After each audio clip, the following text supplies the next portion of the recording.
Hello, this is the Answer Lady, cabling on my favorite looms, Kiss looms. I hope you'll enjoy cabling right along with me. Welcome to Kissable Cables.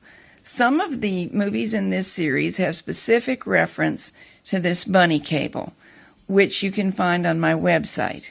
So we will talk about knitting a bobble for a tail, making 4x4 crosses, which are rather challenging, making 2x2 crosses, and in here, where you can't see it very well, is a pair of 2x2 crosses done to define the top of the head.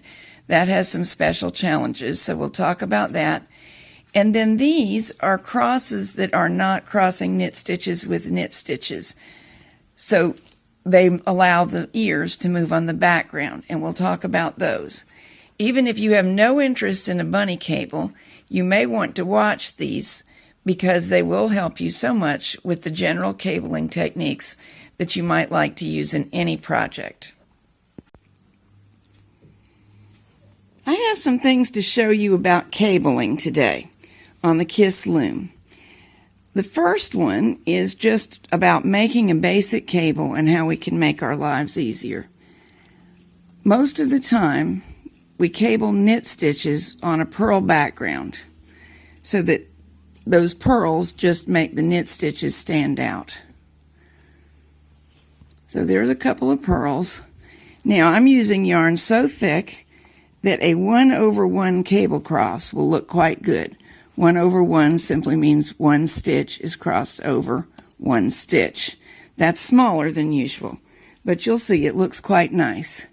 Here's a special feature of the Kiss loom, the pins. They're really there to space the stitches, but here's what else they do. Now it's being a stitch holder. So I'm lifting the stitch that I want to cross with the first one, moving it to the opposite peg, getting this off its stitch holder, and switching positions. Now we'll outline that cable, make it show up by purling a couple of times, and then we'll do another one. Another thing that I'm doing here is using a number 5 yarn, which is a thick yarn, on a small gauge loom. But I have a good many washers in here, 7 I believe, in order to get the gauge to come out right. Now why would I go to all that trouble when there is a regular gauge loom and now even the dragon loom that would knit this yarn nicely? Let's cross this one the other direction just for practice. Lift a stitch out of the way, place it on a stitch holder, but in this case our stitch holder is built in.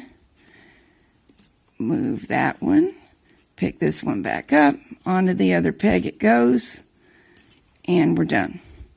Now the reason that I would do this, use a small gauge loom to knit bulky yarn, is because the width is so much less. That makes it much easier to cross my stitches, no matter what method I use. And it's going to matter in some of the other videos in this series. We could cross 1 by 1 on almost any loom. But when you get up to a big cable, and we're going to in another video, you will clearly see why I would want a narrow width even though I have big stitches.